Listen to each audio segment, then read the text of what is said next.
Hi, ചിന്തിപ്പിക്കുന്ന ഒരു ചലച്ചിത്രം KGD. ചലച്ചിത്രത്തിന്റെ വിശദമായ കഥയിലേക്ക് പോകുന്നതിന് മുമ്പ് സിനിമാ കഥകൾ കേൾക്കാൻ ഇഷ്ടപ്പെടുന്ന പുതിയ കൂട്ടുകാരുണ്ടെങ്കിൽ നമ്മുടെ ചാനൽ ഒന്ന് സബ്സ്ക്രൈബ് ചെയ്യണേ. കൂട്ടുകാർക്ക് ഷെയർ ചെയ്തു കൊടുക്കുകയും കമന്റ് ചെയ്യുകയും ലൈക്ക് ചെയ്യുകയും ചെയ്യൂ. നമുക്ക് നേരെ കഥയിലേക്ക് പോകാം. കഥയാരംഭിക്കുന്നത് രാജസ്ഥാനിലെ ഒരു ചെറിയ ഗ്രാമത്തിൽ നിന്നുമാണ്. അർദ്ധരാത്രി സമയം പെട്ടെന്നൊരു വീട്ടിൽ നിന്ന് ഒരു സ്ത്രീയുടെ വേദനാജനകമായ നിലവിളി കേൾക്കാൻ തുടങ്ങി. അവർ പ്രസവവേദനയാൽ പിടയുകയായിരുന്നു. വീട്ടിൽ അവരല്ലാതെ അപ്പോൾ ആരുമില്ല. ആ ഗ്രാമത്തിലെ വൈദ്യനായ ഭൂഷൺ എന്നവരുടെ ഭർത്താവ് അതുവരേക്കും വീട്ടിൽ തിരിച്ചെത്തിയിരുന്നില്ല. കുറച്ചു കഴിഞ്ഞതും ഭൂഷൺ വീട്ടിലെത്തി. എന്നാൽ അപ്പോഴേക്കും ഏറെ വൈകിപ്പോയിരുന്നു. ഒരു കുഞ്ഞിന് ജീവൻ നൽകിയതിന് പിന്നാലെ അയാളുടെ ഭാര്യ ഈ ലോകം വെടിഞ്ഞുപോയി. വിറയ്ക്കുന്ന കൈകളോടെ ഭൂഷൺ ആ നവജാത ശിശുവിനെ വാരിയെടുത്തു. എന്നാൽ അടുത്ത നിമിഷം അദ്ദേഹത്തിന്റെ മുഖം മാറി. കാരണം ആ കുട്ടി പൂർണ്ണമായും ഒരു പെൺകുട്ടിയോ ആൺകുട്ടിയോ ആയിരുന്നില്ല. അതൊരു ട്രാൻസ്ജെൻഡർ കുഞ്ഞായിരുന്നു. ഗ്രാമവാസികൾ ഇതറിഞ്ഞാൽ തന്റെ കുട്ടിക്കൊരിക്കലും സമാധാനത്തോടെ ജീവിക്കാൻ കഴിയില്ല എന്ന് ഭൂഷൺ മനസ്സിലാക്കി. അതുകൊണ്ടാർക്കും സംശയം തോന്നാതിരിക്കാൻ അന്ന് രാത്രി തന്നെ അവൻ ഭാര്യയുടെ അന്ത്യകർമ്മങ്ങൾ നടത്തി. കത്തിയാളുന്ന ആ ചിതയിലേക്ക് ആ കുട്ടിയെയും എറിഞ്ഞ് എന്നേക്കുമായി ഈ രഹസ്യം അവസാനിപ്പിച്ചാലോ എന്നൊരു നിമിഷം അവന്റെ മനസ്സിൽ തോന്നി. എന്നാൽ പവിത്രമായ ആ കുട്ടിയുടെ മുഖത്തേക്ക് നോക്കിയ നിമിഷം അയാളുടെ മനസ്സലിഞ്ഞു. അവനും ഒരു പിതാവല്ലേ. തന്റെ ജനിക്കാനിരിക്കുന്ന കുഞ്ഞിനായി അവനും സ്വപ്നങ്ങൾ നെയ്തിട്ടുണ്ടായിരുന്നു. പൂർണ്ണമായും ലോകം തനിക്കെതിരായാൽ പോലും തന്റെ കുഞ്ഞിനെ തന്നിൽ നിന്ന് വേർപെടുത്തുകയില്ലെന്ന് അവൻ തീരുമാനിച്ചു. അന്നു രാത്രി തന്നെ അവൻ അവൾക്ക് KGD എന്ന് പേരിട്ടു. അടുത്ത ദിവസം രാവിലെ ഗ്രാമവാസികൾ അവന്റെ വീട്ടിലെത്തി. എന്തുകൊണ്ടാണ് ഭൂഷൺ രാത്രിയിൽ തന്നെ ഭാര്യയുടെ അന്ത്യകർമ്മങ്ങൾ നടത്തിയത് എന്നതിൽ അവർക്ക് അത്ഭുതം തോന്നി. അതിനെപ്പറ്റി അവർ ചോദ്യം ചെയ്തു. കാരണം ഗ്രാമത്തിലെ ആചാരപ്രകാരം അങ്ങനെ ചെയ്യുന്നത് അശുഭമായി കരുതപ്പെട്ടിരുന്നു. ഒരു പണ്ഡിറ്റ് തന്നോട് അങ്ങനെ ചെയ്യാൻ ഉപദേശിച്ചുവെന്നായിരുന്നു ഭൂഷൺ അവരോട് കള്ളം പറഞ്ഞത്. തുടർന്ന് തന്റെ വീട്ടിൽ ഒരു പെൺകുട്ടി ജനിച്ചിട്ടുണ്ടെന്നും അവൻ ആളുകളോട് വ്യക്തമാക്കി. എന്നാൽ അവൾ നിർഭാഗ്യവതിയാണ്.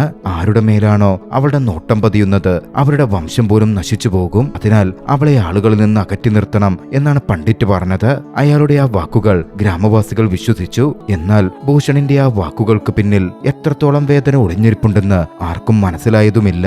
കാലം കടന്നുപോയി. KGDക്ക് പുറം ലോകവുമായി യാതൊരു ബന്ധവുമില്ലാതിരിക്കാൻ ഭൂഷൺ തന്റെ വീടിന്റെ ചുറ്റിലുമുള്ള മതിലുകളുടെ ഉയരം കൂട്ടി. ഇപ്പോൾ ആ 4 ചുവരുകൾ മാത്രമാണ് അവളുടെ ലോകം. ഭൂഷൺ അവളെ വളരെ സ്നേഹത്തോടെ ലാഡോ എന്ന് വിളിച്ചു.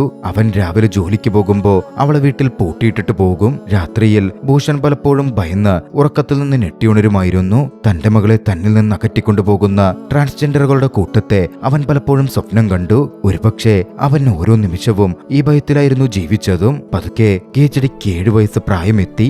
എന്നാൽ ഇന്നുവരെ അവൾ ആ വീടിന്റെ മതിലുകൾക്ക് പുറത്തുള്ള ലോകം കണ്ടിട്ടേ ഉണ്ടായിരുന്നില്ല. പുറത്തുനിന്ന് കേൾക്കുന്ന ആളുകളുടെ ശബ്ദവും കുട്ടികളുടെ ചിരിയും ഗ്രാമത്തിലെ ബഹളങ്ങളും അവളെ എപ്പോഴും അസ്വസ്ഥയാക്കിക്കൊണ്ടിരുന്നു. പുറത്തെ ലോകം എങ്ങനെയായിരിക്കും എന്നവൾ ചിന്തിച്ചു. ഗ്രാമത്തിലെ സ്ത്രീകൾ ചികിത്സയ്ക്കായി ഭൂഷണിന്റെ വീട്ടിൽ വരാറുണ്ടായിരുന്നു. എന്നാൽ ഇന്നുവരെ ആരും KGDയുടെ മുഖം കണ്ടിട്ടില്ല. ഒരു ദിവസം ഗ്രാമത്തിലെ ഒരു വയസ്സായ സ്ത്രീ ഭൂഷണിനോട് ചോദിച്ചു, എത്ര കാലം ആ കുട്ടി എങ്ങനെ ഒളിപ്പിച്ചു വെക്കും? അവൾക്കും ഒരു ജീവിതമില്ലേ? എന്നാൽ താൻ തന്റെ മകളെ എപ്പോഴും കൂടെ തന്നെ നിർത്തുമെന്നും സുരക്ഷിതയാക്കി ജീവിപ്പിക്കുമെന്നും ഭൂഷൺ വ്യക്തമായി പറഞ്ഞു. കാരണം ഈ സമൂഹത്തിന്റെ യഥാർത്ഥ മുഖം ഭൂഷണിന് വ്യക്തമായിട്ടറിയാമായിരുന്നു. അടുത്ത ദിവസം ഭൂഷൺ KGDയോട് തനിക്ക് കാട്ടിൽ മൂലികകൾ ശേഖരിക്കാൻ പോകേണ്ടതുണ്ട് എന്ന കാര്യം അറിയിച്ചു. KGDക്ക് തന്റെ പിതാവിനെ കുറിച്ച് ആശങ്കയായി. പ്രായമായതോടെ ഭൂഷണിന്റെ ശരീരം തളർന്നിരുന്നു. കഴിഞ്ഞ തവണ കാട്ടിൽ വീണ് അദ്ദേഹത്തിന് പരിക്കേൽക്കുക പോലും ചെയ്തതാണ്. മൂലികകൾ എവിടെയാ കിട്ടുന്നതെന്ന് എന്നോട് പറ, ഞാൻ തന്നെ പോയി എടുത്തുകൊണ്ട് വരാം എന്നവൾ പറഞ്ഞു. എന്നാൽ ഭൂഷൺ ഉടൻ തന്നെ അത് നിരസിച്ചു. നിനക്ക് പുറത്തു പോകാൻ കഴിയില്ല, പുറത്തെ കാറ്റ് നിന്നെ രോഗിയാക്കും എന്നായിരുന്നു അദ്ദേഹം പറഞ്ഞുകൊണ്ടിരുന്നത്. അത് കേട്ട് KGD വീണ്ടും ദുഃഖിതയായി. കാലം വേഗത്തിൽ മുന്നോട്ടു പോയി. KGD കൗമാരപ്രായവും താണ്ടിയിരിക്കുന്നു.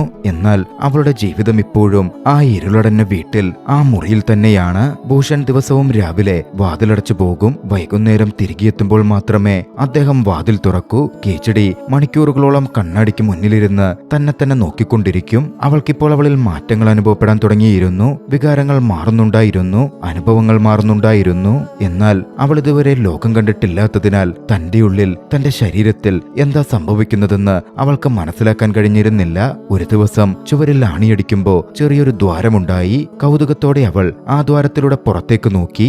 ആദ്യമായി അവൾ ഗ്രാമം കണ്ടു. കുട്ടികൾ അവിടെ കളിക്കുന്നുണ്ടായിരുന്നു. ആളുകൾ അവരവരുടെ ജോലികളിൽ തിരക്കിലായിരുന്നു. എങ്ങും ജീവിതം മുന്നോട്ടു പോയിക്കൊണ്ടിരിക്കുന്നു. ആ നിമിഷം അവളുടെ മനസ്സിലൊരു ചോദ്യമുയർന്നു, എന്തുകൊണ്ട് എനിക്കും ഇവരെപ്പോലൊക്കെ ജീവിച്ചുകൂടാ? രാത്രിയിൽ ഭൂഷൺ വീട്ടിൽ തിരിച്ചെത്തിയപ്പോ ഗേജഡി അദ്ദേഹത്തോട് ചോദിച്ചു, എന്തുകൊണ്ട് എനിക്ക് പുറത്തു പോകാൻ കഴിയാത്തത്? എന്നാൽ ഇത്തവണയും ഭൂഷണിന്റെ പക്കൽ ഉത്തരമൊന്നും ഉണ്ടായിരുന്നില്ല. അവനതേ പഴയ കാര്യം തന്നെ ആവർത്തിച്ചു. പുറത്തുപോയാൽ നിനക്ക് രോഗം വരും. എന്നാൽ ഇതൊരു കള്ളമാണെന്ന് ഗേജഡിക്ക് അപ്പോൾ മനസ്സിലായിരുന്നു. പുറത്ത് രോഗമുണ്ടെങ്കിൽ ബാക്കിയുള്ളവർക്കും അതേ രോഗം വരുമല്ലോ. ഞാൻ ഈ ഇരുട്ടറയിൽ ശ്വാസം മുട്ടിമരിക്കും എന്ന് തകർന്ന മനസ്സോടെ അവൾ പറഞ്ഞു. അവളുടെ ആ വാക്കുകൾ ഭൂഷണിന്റെ ഹൃദയത്തിൽ തട്ടി. അതിനുശേഷം ഗേജഡി 2 ദിവസത്തേക്ക് തന്റെ പിതാവിനോട് സംസാരിച്ചതേയില്ല. അവളുടെ മൗനം ഭൂഷണിനെ ഉള്ളിൽ നിന്നും തകർക്കാൻ തുടങ്ങി. ഒടുവിൽ ഒരു ദിവസം പോകുമ്പോ ഭൂഷൺ വീടിന്റെ വാതിൽ തുറന്നിട്ടു. അദ്ദേഹം പറഞ്ഞു, എനിക്ക് നിനക്ക് ഈ ലോകം മുഴുവൻ നിൽക്കാൻ കഴിയില്ലായിരിക്കാം, എന്നാൽ നിന്റെ ഇപ്പോഴുള്ള ലോകം അല്പം വലുതാക്കാൻ എനിക്ക് കഴിയും. ഗേജഡിക്ക് അതോടെ വീട്ടിൽ നിന്നും മുറ്റത്തേക്കിറങ്ങാൻ അനുവാദം ലഭിച്ചു. വീടിന് പുറത്തേക്ക് പോകുന്നത് അപ്പോഴും വിലക്കിയിരുന്നെങ്കിലും അവളെ സംബന്ധിച്ചിടത്തോളം ആ ചെറിയ സ്വാതന്ത്ര്യം പോലും വലിയൊരു ആശ്വാസവും സന്തോഷവുമായിരുന്നു. വർഷങ്ങൾക്ക് ശേഷം ആദ്യമായി വെയിൽ അവളുടെ മുഖത്ത് തട്ടി. കാറ്റ് അവളുടെ മുടിയിഴകളെ തഴുകി. അവളേറെ സന്തോഷവതിയായി. അപ്പോഴാണ് ഗ്രാമത്തിലെ മംഗൾ എന്ന യുവാവ് അതുവഴി പോകുന്നത് അവളുടെ ശ്രദ്ധയിൽപ്പെട്ടത്. അവനെ കണ്ട മാത്രയിൽ ഗേജഡിയുടെ ഉള്ളിൽ ഒരു വിചിത്രമായ വികാരമുണർന്നു. അതുവരെ അനുഭവിച്ചിട്ടില്ലാത്ത ഒരു പുതിയ അനുഭൂതി. അന്ന് തന്നെ ഗ്രാമവാസികളിൽ ചിലർ മംഗളിനെ ഒരു പെൺകുട്ടിയോടൊപ്പം മോശമായ സാഹചര്യത്തിൽ പിടികൂടി. ദേഷ്യത്തിലവർ അവനെ മൃഗീയമായി മർദ്ദിച്ചിരുന്നു. പരിക്കേറ്റ അവസ്ഥയിൽ മംഗളിന്റെ പിതാവ് അവനെ എടുത്ത് ഭൂഷണിന്റെ വീട്ടിലേക്ക് കൊണ്ടുവന്നു. ഭൂഷൺ അവനെ ചികിത്സിക്കാൻ തുടങ്ങി. ചുവരിലെ ദ്വാരത്തിലൂടെ ഗേജഡി ഇതെല്ലാം കാണുന്നുണ്ടായിരുന്നു. മർദ്ദനത്തിൽ മംഗളിന് ഗുരുതരമായ പരിക്കുകൾ പറ്റിയിരുന്നു, പ്രത്യേകിച്ചും അവന്റെ ഗുഹ്യഭാഗങ്ങളിൽ. അപ്പോഴാണ് ഗേജഡി പതുക്കെ സ്ത്രീയും പുരുഷനും തമ്മിലുള്ള വ്യത്യാസം മനസ്സിലാക്കാൻ തുടങ്ങുന്നത്. എന്നാൽ സ്വന്തം ഐഡന്റിറ്റി ഇപ്പോഴും അവൾക്ക് ഒരു പ്രഹേളികയായി തുടർന്നു. രാത്രി മുഴുവൻ ഗേജഡി ആഴത്തിലുള്ള ചിന്തയിലാണ്ടു. അവളുടെ മനസ്സിൽ എണ്ണമറ്റ ചോദ്യങ്ങൾ കറങ്ങിത്തിരിഞ്ഞു. യഥാർത്ഥത്തിൽ അവൾ ആരാണ്? ഈ ലോകത്ത് അവളുടെ സ്ഥാനം എവിടെയാണ്? എന്നിങ്ങനെ ഓരോന്നും അവൾ തന്നോട് തന്നെ ചോദിച്ചുകൊണ്ടിരുന്നു. അടുത്ത ദിവസമായി മംഗളിപ്പോഴും ഭൂഷണിന്റെ വീട്ടിൽ ചികിത്സയിലാണ്, വിശ്രമത്തിലും. മംഗളിന്റെ പിതാവ് കൈകൂപ്പി ഭൂഷണിനോട് പറഞ്ഞു, എങ്ങനെയെങ്കിലും എന്റെ മകനെ സുഖപ്പെടുത്തു. നിന്റെ ഉപകാരം ഞാൻ ജീവിതകാലം മുഴുവൻ മറക്കില്ല. പക്ഷേ ഭൂഷൺ അവന് വ്യാജ പ്രതീക്ഷ നൽകാൻ ആഗ്രഹിച്ചില്ല. മംഗളിന്റെ ഗുഹ്യഭാഗങ്ങളിൽ വളരെ ആഴത്തിലുള്ള പരിക്കേറ്റിട്ടുണ്ട് എന്ന് ഭൂഷൺ കനത്ത ശബ്ദത്തിൽ പറഞ്ഞു. ഇനി ഒരുപക്ഷെ അവനൊരു പിതാവാകാനോ സാധാരണ ദാമ്പത്യ ജീവിതം നയിക്കാനോ സാധിച്ചേക്കില്ല. അത് കേട്ടതും മംഗളാകെ തകർന്നുപോയി. തന്റെ പൗരുഷം തന്നിൽ നിന്ന് തട്ടിപ്പറിച്ചെടുക്കപ്പെട്ടതായി അവന് തോന്നി. ഭൂഷൺ അന്ന് കുറച്ചു കഴിഞ്ഞ് ജോലിക്ക് പോകാനിറങ്ങിയപ്പോ ഗേജഡിയോട് പറഞ്ഞു, പുറത്തെ മുറിയിൽ മംഗളുണ്ട്, നീ നിന്റെ മുറിയിൽ നിന്നും പുറത്തിറങ്ങിയേക്കരുത്. എന്നാൽ ഭൂഷൺ വീട്ടിൽ നിന്ന് ഇറങ്ങിയുടൻ തന്നെ ഗേജഡി രഹസ്യമായി മംഗളിനെ കാണാൻ പോയി. മംഗൾ തനിച്ചിരുന്ന് കരയുകയായിരുന്നു. അവന്റെ കണ്ണുകളിൽ വേദന പ്രകടമായി കാണാമായിരുന്നു. ഗേജഡി അവന് വെള്ളം കൊടുത്തൊന്നും മിണ്ടാതെ തിരികെ പോന്നു. തന്റെ മുറിയിലെത്തിയവൾ പിതാവിന്റെ ആയുർവേദ പുസ്തകങ്ങൾ കയ്യിലെടുത്തു. പതുക്കെ അവൾ മനുഷ്യ ശരീരത്തെക്കുറിച്ച് വായിക്കാൻ തുടങ്ങി. ഈ ലോകത്തിലെ മനുഷ്യരത്രയും സ്ത്രീയെന്നും പുരുഷനെന്നും ഇങ്ങനെയുള്ള 2 രൂപങ്ങളിലാണ് വിഭജിക്കപ്പെട്ടിരിക്കുന്നത് എന്നവൾ തിരിച്ചറിഞ്ഞു. എന്നാൽ അവൾ തന്റെ കാര്യം ആ ചിത്രങ്ങളൊക്കെയായി ഒത്തുനോക്കിയപ്പോ അതിൽ 2ലും താൻ ഉൾക്കൊള്ളുന്നില്ല എന്നവൾക്ക് തോന്നി. താൻ പുരുഷനും സ്ത്രീയുമാണ്, പക്ഷേ പുരുഷന്റെ പൂർണ്ണതയോ സ്ത്രീയുടെ പൂർണ്ണതയോ തനിക്കില്ല. ആ നിമിഷം അവൾക്ക് തന്റെ അപൂർണതയെക്കുറിച്ച് ബോധ്യമുണ്ടായി. കുട്ടിക്കാലത്ത് അച്ഛൻ പറഞ്ഞതെന്ന ഒരു കഥയവൾ ഓർത്തു. തന്റെ വിധി മാറ്റാൻ കൈരേഖകളിൽ മുറിച്ച് മാറ്റം വരുത്തിയ ഒരു മനുഷ്യന്റെ കഥയായിരുന്നു അത്. ഗേജഡി ആ കഥ സത്യമാണെന്ന് വിശ്വസിച്ചു. ഒരുപക്ഷെ തനിക്കും തന്റെ ശരീരത്തെ മാറ്റാൻ കഴിയും എന്നവൾ കരുതി. ഈ തെറ്റിദ്ധാരണയിൽ അവൾ അപകടകരമായൊരു നീക്കം നടത്തി. അവൾ സ്വയം ഗുരുതരമായി മുറിവേൽപ്പിച്ചു. അധികം വൈകാതെ വലിയ വേദനയും രക്തസ്രാവവും കാരണം അവൾ ബോധരഹിതയായി വീണു. അവൾ തന്റെ ഗുഹ്യാവയവം മുറിച്ചുമാറ്റാൻ ശ്രമിച്ചതായിരുന്നു. വൈകുന്നേരം ഭൂഷൺ വീട്ടിൽ തിരിച്ചെത്തിയപ്പോ ഗേജഡി രക്തത്തിൽ കുളിച്ച് തറയിൽ കിടക്കുന്നത് അവൻ കണ്ടു. ഭൂഷൺ ഭയന്നു വിറച്ചു. എന്നാൽ സ്വയം നിയന്ത്രിച്ച് ഉടൻ തന്നെ ഭൂഷൺ അവളുടെ ചികിത്സ ആരംഭിച്ചു. അന്ന് രാത്രി ഭൂഷൺ വീണ്ടും അതേ പേടി സ്വപ്നങ്ങൾ കണ്ടു. തന്റെ മകൾ തന്നിൽ നിന്ന് അകന്നു പോകുകയാണെന്ന് ഭൂഷൺ ഓരോ നിമിഷവും ഭയന്നു. അടുത്ത ദിവസം രാവിലെ ഗേജഡിക്ക് ബോധം വന്നപ്പോ അവൾ പിതാവിനോട് ചോദിച്ചു, ഒരു മനുഷ്യന് അടുത്തൊരു ജന്മമുണ്ടെന്നത് സത്യമാണോ? അവളുടെ കണ്ണുകളിലെ വേദന കണ്ട ഭൂഷണിന് അവളിൽ നിന്നിന് സത്യം ഒളിച്ചു വെക്കാൻ കഴിയില്ല എന്ന കാര്യം വ്യക്തമായി. ഭൂഷൺ പറഞ്ഞു, നിന്നെ ഞാൻ മുൻജന്മത്തിലെ കർമ്മങ്ങളുടെ ശിക്ഷയായി ഒന്നും കരുതുന്നില്ല. അതിനാൽ അടുത്ത ജന്മം പോലുള്ള കാര്യങ്ങളിലും ഞാൻ വിശ്വസിക്കുന്നില്ല. തുടർന്ന് ആദ്യമായി അദ്ദേഹം ഗേജഡിയോട് അവളുടെ ജന്മരഹസ്യം പറഞ്ഞു. അവൾക്ക് ഒരിക്കലും ഒരു അമ്മയാകാൻ കഴിയില്ലെന്നും അവൾ ഒരു പൂർണ്ണമായ സ്ത്രീയല്ലെന്നും സാധാരണമായ ഗാർഹിക ജീവിതം നയിക്കാൻ അവൾക്ക് സാധിച്ചേക്കില്ല എന്നും അദ്ദേഹം അറിയിച്ചു. താൻ പൂർണ്ണതയുള്ള ഒരു സ്ത്രീയല്ലെന്ന ആ തിരിച്ചറിവ് ഗേജഡിയെ വല്ലാതെ വിഷമിപ്പിച്ചിരുന്നു. പക്ഷേ കേജടി അതിനെ തന്റെ കുറവായി അംഗീകരിക്കാൻ വിസമ്മതിച്ചു. അവൾ ശാന്തമായ ശബ്ദത്തിൽ പറഞ്ഞു, ദൈവം എന്നെ ഇങ്ങനെയാണ് പടച്ചതെങ്കിൽ അതിലെന്റെ തെറ്റെന്താണുള്ളത്? തുടർന്ന് അവൾ കൂട്ടിച്ചേർത്തു, ലോകത്തിലെ ഓരോ മനുഷ്യനും എന്തെങ്കിലും ഒരു കുറവോടെയല്ലേ ജീവിക്കുന്നത്. ചിലർക്ക് കണ്ണുകളില്ല, ചിലർക്ക് കേൾക്കാൻ കഴിയില്ല, ചിലർക്ക് സംസാരിക്കാൻ കഴിയില്ല. പിന്നെ എന്റെ ഈ കുറവ് മാത്രം എന്തിനാ ഇത്ര വലുതായി കാണുന്നത്? അവളുടെ വാക്കുകൾ കേട്ട് ഭൂഷണന്റെ ക്ഷമ നശിച്ചു. അദ്ദേഹം ആദ്യമായി സമൂഹത്തിന്റെ യഥാർത്ഥ സത്യം അവളുടെ മുന്നിൽ വെളിപ്പെടുത്തി. ഭൂഷൺ പറഞ്ഞു, ഗ്രാമവാസികൾ നിന്റെ ഈ സത്യമറിഞ്ഞാൽ അവർ നിന്നെ ജീവനോടെ വെച്ചേക്കില്ല. നിന്നെ അശുഭമായിട്ടാണ് അവർ കരുതുന്നത്. ഈ സമൂഹം വ്യത്യസ്തരായ ആളുകളെ മനുഷ്യരായി പോലും കാണാറില്ല. ജീവിതകാലം മുഴുവൻ ലോകത്തിന്റെ കണ്ണുകളിൽ നിന്ന് ഒളിച്ചു ജീവിക്കേണ്ടി വരും നിനക്ക് എന്ന് ഭൂഷൺ വ്യക്തമാക്കി. എന്നാൽ ഇത്തവണ കേജടി മിണ്ടാതിരുന്നില്ല. അവൾ കരഞ്ഞോണ്ട് പറഞ്ഞു, എനിക്ക് ഇരുട്ടറയിൽ ജീവിതകാലം മുഴുവൻ കഴിച്ചുകൂട്ടാൻ കഴിയില്ല. എനിക്കും മണലിലൂടെ നടക്കണം, പുഴയിൽ നീന്തണം, തുറന്ന ആകാശത്തിന് കീഴിൽ ജീവിക്കണം. തുടർന്ന് തകർന്ന ശബ്ദത്തിൽ അവൾ പറഞ്ഞു, ഇത്തരമൊരു ജീവിതമാണ് എന്റെ വിധിയെങ്കിൽ എനിക്കിനി അധിക നാൾ ഇങ്ങനെ ജീവിക്കാൻ കഴിയില്ല. അതും പറഞ്ഞ് അവൾ മുറിയുടെ വാതിലടച്ചു. അവളുടെ വാക്കുകൾ ഭൂഷണിന്റെ ഹൃദയം പിളർക്കുന്നതായിരുന്നു. രാത്രി മുഴുവൻ ഇരുന്ന് അയാൾ ചിന്തിച്ചു, തന്റെ മകൾക്കായി താനെന്താണ് ചെയ്യേണ്ടത്. ഒടുവിൽ ആദ്യമായി അവൻ സമൂഹത്തിന്റെ നിയമങ്ങൾക്കെതിരായി പോകാൻ തീരുമാനിച്ചു.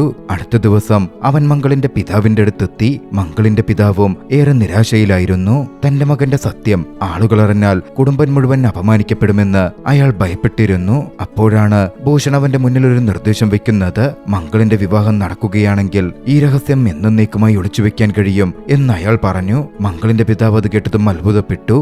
ആരെങ്കിലും തന്റെ മകളുടെ ജീവിതം നശിപ്പിക്കാൻ അങ്ങനെ തയ്യാറാകുമോ? അപ്പോഴാണ് തന്റെ മകൾ കേജടിയെ മംഗളിന് വിവാഹം കഴിച്ചു കൊടുക്കാൻ താൻ തയ്യാറാണെന്ന് ഭൂഷൺ പറയുന്നത്. മംഗളിന്റെ പിതാവ് ഉടനടി അതിന് സമ്മതിച്ചു. കേജടി ജനിച്ചപ്പോഴേ ശാപം കിട്ടിയ കുട്ടിയായതുകൊണ്ടാണ് ഭൂഷൺ ഇതിന് നിർബന്ധിതനായത് എന്ന തരത്തിലായിരുന്നു അയാൾ ചിന്തിച്ചത്. ഏതാനും ദിവസങ്ങൾക്കുള്ളിൽ ഇരുവരുടെയും വിവാഹം ഉറപ്പിച്ചു. യാത്ര പറയുന്ന സമയത്ത് കേജടി തന്റെ പിതാവിനെ കെട്ടിപ്പിടിച്ച് ഉച്ചത്തിൽ കരഞ്ഞു. എന്നാൽ അവളുടെ കനത്ത ശബ്ദം കേട്ട് അവിടെ ഉണ്ടായിരുന്ന ആളുകൾ അത്ഭുതപ്പെട്ടു. അവളുടെ ശബ്ദം ഒരു പെൺകുട്ടിയുടേതുപോലെ തോന്നിയിരുന്നില്ല. അപ്പോൾ ഭൂഷൺ കാര്യം നിയന്ത്രിച്ചുകൊണ്ട് പറഞ്ഞു, അമ്മയോർത്തവൾ ഒരുപാട് കരഞ്ഞു, അതുകൊണ്ട് അവളുടെ തൊണ്ടടഞ്ഞു പോയതാ. ഒടുവിൽ കേജടി അവിടെ നിന്ന് യാത്രയായി. എന്നാൽ ദുഃഖത്തിനിടയിലും ഇന്നവൾ ആദ്യമായി സത്യസന്ധമായി സന്തോഷവതിയായി കാണപ്പെട്ടിരുന്നു. കാരണം വർഷങ്ങൾക്ക് ശേഷം ഇന്നവൾ തുറന്ന ആകാശത്തിന് കീഴിൽ ശ്വാസമെടുക്കുകയായിരുന്നു. വഴിയിൽ നടക്കുന്ന ആളുകൾ, കളിക്കുന്ന കുട്ടികൾ, ഗ്രാമത്തിലെ വഴികൾ എല്ലാം അവൾക്കൊരു സ്വപ്നം പോലെ തോന്നി. രാത്രിയിൽ മംഗൾ മുറിയിലേക്ക് വന്നു. അവന്റെ മുഖം വിഷാദത്താൽ കനത്തിരുന്നു. വന്നയുടൻ അവൻ വിളക്കണയ്ക്കാൻ പറഞ്ഞു. തുടർന്ന് പതുങ്ങിയ ശബ്ദത്തിൽ അറിയിച്ചു, എനിക്ക് നിന്നോട് കള്ളം പറയാൻ കഴിയില്ല. ഒരു ഭാര്യ ഭർത്താവിൽ നിന്ന് പ്രതീക്ഷിക്കുന്ന ആ സന്തോഷം എനിക്കൊരിക്കലും നിനക്ക് നൽകാൻ കഴിയില്ല. ഇത് കേട്ട് കേജടിയും തന്റെ സത്യം അവനോട് പറയാൻ തീരുമാനിച്ചു. തുടർന്നവൾ മംഗളിനോട് തന്റെ യഥാർത്ഥ ഐഡന്റിറ്റി വെളിപ്പെടുത്തി. സത്യം കേട്ടതും മംഗൾ പൂർണ്ണമായും സ്തംഭിച്ചുപോയി. കുറച്ചു നേരത്തെ മൗനത്തിനു ശേഷം ജീവിതകാലം മുഴുവൻ പരസ്പരമായ രഹസ്യങ്ങൾ കാത്തുസൂക്ഷിക്കും എന്നിരുവരും പ്രോമിസ് ചെയ്തു. അതിനുശേഷം മംഗൾ ചെറുതായൊന്ന് ചിരിച്ചു. എന്നാൽ ആ ചിരി സന്തോഷത്തിന്റേതായിരുന്നില്ല, മറിച്ച് തന്റെ വിധിയോർത്തിട്ടായിരുന്നു. അപൂർണരായ ആ രണ്ട് മനുഷ്യർ കള്ളത്തിന്റെ അടിത്തറയിൽ ഒരു ബന്ധത്തിൽ അതാ ബന്ധിക്കപ്പെട്ടിരിക്കുന്നു. അടുത്ത ദിവസം രാവിലെ കേജടി ആദ്യമായി ഗ്രാമത്തിലെ സ്ത്രീകളോടൊപ്പം കുളത്തിൽ വെള്ളമെടുക്കാൻ പോയി. അവൾക്കതെല്ലാം തികച്ചും പുതിയ അനുഭവമായിരുന്നു. അവൾ കൗതുകത്തോടെ ഓരോ കാര്യവും നോക്കിക്കണ്ടു. സ്ത്രീകളുടെ സംസാരം, കുട്ടികളുടെ കുസൃതികൾ, ഗ്രാമത്തിലെ ബഹളങ്ങൾ. ആദ്യമായി താൻ ജീവിതം അനുഭവിക്കുന്ന പോലെ അവൾക്ക് തോന്നി. അപ്പോൾ അവിടെയുണ്ടായിരുന്ന ഒരു സ്ത്രീ മറ്റ് സ്ത്രീകളോട് തന്റെ സങ്കടം പങ്കുവെച്ചുകൊണ്ട് പറഞ്ഞു, വിവാഹം കഴിഞ്ഞിട്ട് ഇത്രയും വർഷങ്ങളായി, ഇതുവരെ എനിക്ക് കുട്ടികളുണ്ടായിട്ടില്ല. വീട്ടുകാരിപ്പോ എന്റെ ഭർത്താവിനെ കൊണ്ട് രണ്ടാമത് വിവാഹം കഴിക്കാൻ ആലോചിക്കുകയാ. അവളുടെ കണ്ണുകളിൽ ഭയവും നിസ്സഹായതയും വ്യക്തമായിരുന്നു. വീട്ടിലെത്തിയ കേജടി മംഗളിനോട് പറഞ്ഞു, താനും തന്റെ പിതാവിനെ പോലെ വൈദ്യവൃത്തി സ്വീകരിച്ചാലോ എന്ന് ആലോചിക്കുകയാണ്.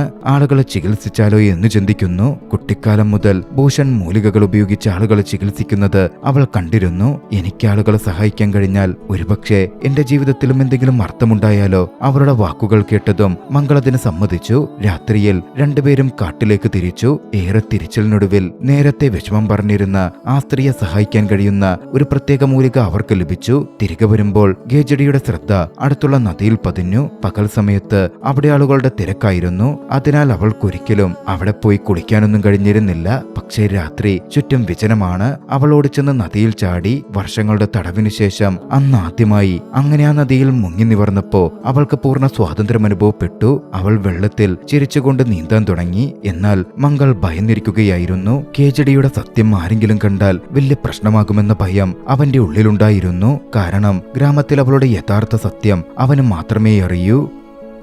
അടുത്ത ദിവസം രാവിലെ കേജഡി ആ സ്ത്രീയുടെ വീട്ടിലെത്തി. അവർക്ക് മൂലിക നൽകി. ആദ്യം ആ സ്ത്രീക്ക് അവളെ വിശ്വസിക്കാൻ പറ്റുന്നുണ്ടായിരുന്നില്ല. അവൾ പറഞ്ഞു, വലിയ ഡോക്ടർമാർക്ക് പോലും ഒന്നും ചെയ്യാൻ പറ്റാത്തപ്പോ ഈ മൂലിക എന്തു ചെയ്യാനാണ്? എന്നാൽ കേജഡി അവൾക്ക് ആത്മവിശ്വാസം നൽകി. ഒടുവിൽ ആ സ്ത്രീ മരുന്ന് കഴിച്ചു. വീട്ടിലെത്തിയ കേജഡി തന്നെ കാട്ടിലേക്ക് കൊണ്ടുപോയതിന് മംഗളിനോട് നന്ദി പറഞ്ഞു. ഇതിനിടയിൽ മംഗളിന്റെ കാമുകിയും അവിടെ എത്തി. ഇരുവരും പരസ്പരം സ്നേഹിക്കുന്നുണ്ടെന്ന് കരുതിയ കേജഡി അവരെ തനിച്ചാക്കി മാറി നിന്നു. എന്നാൽ മംഗൾ ഭയന്നുപോയി. കാരണം അവന്റെ കാമുകിക്ക് ഇതുവരെ അവന്റെ സത്യം അറിയുമായിരുന്നില്ല. ഒടുവിൽ നിർബന്ധിതനായി അവൻ അവളോട് എല്ലാ സത്യങ്ങളും തുറന്നു പറഞ്ഞു. സത്യം കേട്ട ഉടൻ തന്നെ ആ പെൺകുട്ടിയുടെ പെരുമാറ്റം മാറി. അവൾക്ക് മംഗളിനോട് യഥാർത്ഥ സ്നേഹമുണ്ടായിരുന്നില്ല. അവൾ തന്റെ ശാരീരികാഗ്രഹങ്ങൾക്ക് വേണ്ടി മാത്രമായിരുന്നു അവനോടൊപ്പം ഉണ്ടായിരുന്നത്. അവൾ ദേഷ്യത്തിൽ മംഗളിനെ തള്ളിമാറ്റി അവിടുന്ന് പോയി. അതുകണ്ട് കേജഡി വളരെ വിഷമിച്ചു. ഈ ലോകത്തിലെ ഭൂരിഭാഗം ആളുകളും സ്വന്തം സ്വാർത്ഥതയ്ക്കായി മാത്രമാണ് ബന്ധങ്ങൾ വെച്ച് പുലർത്തുന്നതെന്ന് അവൾക്ക് തോന്നി. മംഗൾ പൂർണ്ണമായും തകർന്നു പോയിരുന്നു. എന്നാൽ ഈ പ്രയാസകരമായ സമയത്ത് കേജഡി ഒരു യഥാർത്ഥ സുഹൃത്തിനെ പോലെ അവന്റെ കൂടെ നിന്നു. പതുക്കെ കേജഡി ലോകത്തെ ഒരു പുതിയ കാഴ്ചപ്പാടിലൂടെ മനസ്സിലാക്കാൻ തുടങ്ങി. ഓരോ മനുഷ്യനും എന്തെങ്കിലും കുറവോടെയാണ് ജീവിക്കുന്നത്. അവൾ ചിന്തിച്ചു, ചിലർ ശരീരത്തിന്റെ സുഖത്തിനു വേണ്ടി ജീവിക്കുന്നു, ചിലർ മക്കൾക്കു വേണ്ടി, ചിലർ സമ്പത്തിന്റെ പുറകെ. ഒരുപക്ഷെ മനുഷ്യന്റെ ആഗ്രഹങ്ങൾ എത്ര വലുതാണെന്ന് വെച്ചാൽ ദൈവത്തിന് പോലും അവ പൂർണ്ണമായി നിറവേറ്റാൻ കഴിയില്ല. കുറച്ച് ദിവസങ്ങൾക്ക് ശേഷം കേജഡി ചികിത്സിച്ച ആ സ്ത്രീ പായസവുമായി കേജഡിയുടെ വീട്ടിലെത്തി. അവളുടെ മുഖത്ത് സന്തോഷം വ്യക്തമായി നിഴലിച്ചിരുന്നു. കേജഡി നൽകിയ മൂലിക ഫലിച്ചെന്നും താൻ അമ്മയാകാൻ പോവുകയാണെന്നും അവൾ പറഞ്ഞു. അത് കേട്ട് കേജഡിയും മംഗളും ഒരുപോലെ സന്തോഷിച്ചു. ആ സ്ത്രീ വികാരഭരിതയായി പറഞ്ഞു, നിന്റെ കൈകൾക്ക് മാന്ത്രിക ശക്തിയുണ്ട്. പതുക്കെ ഗ്രാമത്തിൽ കേജഡിയുടെ ചികിത്സയെക്കുറിച്ചുള്ള വാർത്തകൾ പരക്കാൻ തുടങ്ങി. ദൂരദേശങ്ങളിൽ നിന്ന് പോലും ആളുകൾ അവളുടെ അടുത്തേക്ക് വരാൻ തുടങ്ങി. ചിലർക്ക് കുട്ടികൾ വേണമായിരുന്നു, ചിലർക്ക് രോഗശമനം, ചിലർ തങ്ങളുടെ വേദനയിൽ ആശ്വാസം തേടുന്നവരായിരുന്നു. പതിയെ പതിയെ അവളുടെ വീടിന് മുന്നിൽ ആളുകളുടെ നീണ്ട നിര തന്നെ പ്രത്യക്ഷപ്പെട്ടു. മംഗൾ ഓരോ കാര്യത്തിലും അവരെയൊക്കെ സഹായിച്ചു. അവന്റെ കുടുംബവും ഇപ്പോൾ കേജഡിയെ അംഗീകരിക്കാനും സ്വീകരിക്കാനും തുടങ്ങിയിരുന്നു. ഈ വാർത്ത ഒടുവിൽ ഭൂഷണിന്റെ അടുക്കലും എത്തി. അദ്ദേഹം തന്റെ മകളെ കാണാൻ അവളുടെ വീട്ടിലെത്തി. കേജഡിയെ സന്തോഷവതിയായി കണ്ട് അദ്ദേഹത്തിന്റെ കണ്ണുകൾ നിറഞ്ഞു. എന്നാൽ അദ്ദേഹത്തിന്റെ മനസ്സിൽ പഴയ ഭയം അപ്പോഴും ഉണ്ടായിരുന്നു. ഗ്രാമവാസികൾ കേജഡിയുടെ സത്യമറിയുന്ന ദിവസം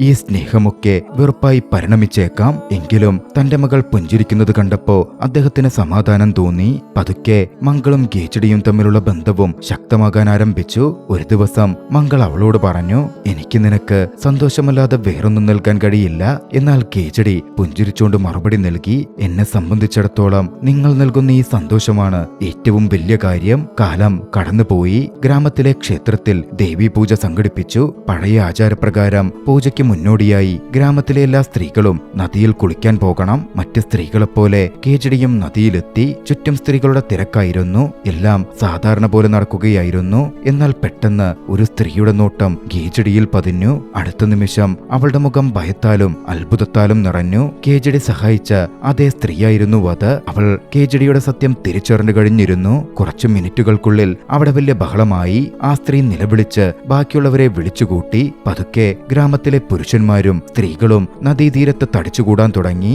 സത്യമറിഞ്ഞതും എല്ലാവരും കേജഡിയെ വെറുപ്പോടെ നോക്കാൻ ആരംഭിച്ചു. ഇന്നലെ വരെ ആളുകൾ ഏത് സ്നേഹത്തോടും ബഹുമാനത്തോടും കൂടിയാണോ അവളുടെ മുന്നിൽ തലകുനിച്ചിരുന്നത്, ഇന്നതേ ആളുകൾ അവളെ അധിക്ഷേപിക്കുന്നു. രോഗം തനിക്കല്ല, മറിച്ച് ഈ സമൂഹത്തിന്റെ ചിന്താഗതിയിലാണെന്ന് കേജഡി ആ നിമിഷം തിരിച്ചറിഞ്ഞു. ജനക്കൂട്ടം പെട്ടെന്ന് ക്രമാസക്തരായി മാറി. ആളുകൾ അവളെ മൃഗീയമായി ഉപദ്രവിക്കാൻ തുടങ്ങി. ഏറ്റവും വേദനാജനകമായ കാര്യമെന്തെന്നാൽ അവളെ ഉപദ്രവിക്കാനുണ്ടായിരുന്ന കൂട്ടത്തിൽ മംഗളും ഉണ്ടായിരുന്നു എന്നതാണ്. ഭയവും ഭീരുത്വവും അവനെ മനുഷ്യത്വത്തിൽ നിന്ന് അന്ധനാക്കി മാറ്റിയിരുന്നു. അവനും ബാക്കിയുള്ളവരോടൊപ്പം കേജഡിയെ ഉപദ്രവിച്ചു. കേജഡിയെ സംബന്ധിച്ചിടത്തോളം ആ ആഘാതം ഏറ്റവും വേദനാജനകമായിരുന്നു. ചേർന്ന് നിന്ന ആളുകൾ പോലും അങ്ങനെ പ്രവർത്തിച്ചപ്പോ അവളാകെ തകർന്നുപോയി. അപ്പോഴാണ് ആരോ ഓടിച്ചെന്ന് ഗ്രാമവാസികൾ ഗേജഡിയെ തല്ലുകയാണെന്ന വിവരം ഭൂഷണിനെ അറിയിച്ചത്. ഭൂഷൺ പരിഭ്രാന്തനായി നദിക്കരയിലേക്ക് ഓടിയെത്തി. അവൻ ആളുകളുടെ മുന്നിൽ കൈകൂപ്പി തന്റെ മകളുടെ ജീവനായി യാചിച്ചു. എന്നാൽ ജനക്കൂട്ടം ഭ്രാന്തു പിടിച്ചതുപോലായിരുന്നു. ആളുകൾ ഭൂഷണിനെയും തല്ലാൻ തുടങ്ങി. ജീവിതകാലം മുഴുവൻ അദ്ദേഹം സേവിച്ച ആളുകളായിരുന്നു അവർ. തന്റെ മരുന്നുകൾ കൊണ്ട് ബുദ്ധിമുട്ടുകളിൽ നിന്ന് സുഖപ്പെടുത്തിയവർ. എന്നാൽ ആ ജനക്കൂട്ടം അതെല്ലാം മറന്നുകഴിഞ്ഞിരുന്നു. ഭൂഷണിന്റെ കണ്ണുകൾക്ക് മുമ്പിൽ അവന്റെ ഏറ്റവും വലിയ ഭയം സത്യമായി മാറി. പരിക്കേറ്റ തന്റെ പിതാവിനെ നോക്കി ഗേജഡി പതുങ്ങിയ ശബ്ദത്തിൽ പറഞ്ഞു, ഈ മനുഷ്യരോട് യാചിക്കരുത്. ഇവരെല്ലാം ഉള്ളിൽ പണ്ടേ മരിച്ചവരാണ്. ജനക്കൂട്ടം അവളെ ഒരു മരത്തിൽ കെട്ടിയിട്ടു. തുടർന്നവളെ ജീവനോടെ തീ കൊളുത്തി കൊന്നു. ചുറ്റും ആളുകൾ ഒരു കാഴ്ചക്കാരെ പോലെ നോക്കി നിന്നു. തീജ്വാലകൾക്കിടയിൽ ഗേജഡിയുടെ നിലവിളി മുഴങ്ങിക്കൊണ്ടേയിരുന്നു. ആ ദൃശ്യത്തിൽ ചലച്ചിത്രം അവസാനിക്കുന്നു. ട്രാൻസ്ജെൻഡേഴ്സിന്റെ ജീവിതം എത്രമേൽ കഠിനമായതാണ് എന്ന് പറഞ്ഞു വെച്ചുകൊണ്ടാണ് സിനിമ അവസാനിക്കുന്നത്. സിനിമയിലുടനീളം ഒരു ട്രാൻസ്ജെൻഡർ ആയിരുന്നിട്ട് കൂടിയും എനിക്ക് അവളെന്ന് പ്രയോഗിക്കേണ്ടി വന്നു. അവൾ, അവൻ എന്നിങ്ങനെ വാക്കുകൾക്കപ്പുറം ട്രാൻസ്ജെൻഡറിന് പ്രയോഗിക്കാൻ ഒരു വാക്കില്ലാതെ പോയിരിക്കുന്നു. അവരെന്നോ അദ്ദേഹമെന്നോ പറയാം. പക്ഷേ അപ്പോഴും അവൻ, അവൾ പോലെ ഒരു വാക്ക് അവർക്കായി നിർവചിക്കപ്പെട്ടിട്ടില്ല. ഭാഷ പോലും ട്രാൻസ്ജെൻഡേഴ്സിനെ മാറ്റി നിർത്തിയിരിക്കുന്നു. ഒരു സ്ത്രീയെപ്പോലെ ജീവിക്കാനായിരുന്നു ഗേജഡി ആഗ്രഹിച്ചത്. അതുകൊണ്ടാണ് ഞാൻ ഉടനീളം അവളെന്ന് പ്രയോഗിച്ചതും. ട്രാൻസ്ജെൻഡേഴ്സ് ഇത്രമേൽ ഒറ്റപ്പെടുത്തപ്പെടേണ്ടവരാണോ? അവർക്കും ഇവിടെ എല്ലാവിധ അവകാശങ്ങളുമില്ലേ എന്ന ചോദ്യം ബാക്കി നിർത്തിക്കൊണ്ട് ഈ കഥ ഇവിടെ അവസാനിപ്പിക്കുന്നു. നിങ്ങളുടെ അഭിപ്രായങ്ങൾ കമന്റുകളിൽ പറയുമല്ലോ. വീഡിയോ ഇഷ്ടമായെങ്കിൽ ലൈക്ക് ചെയ്യുക. മറ്റൊരു മികച്ച ചലച്ചിത്രവുമായി നമുക്ക് വീണ്ടും കണ്ടുമുട്ടാം. അതുവരെ ബൈ.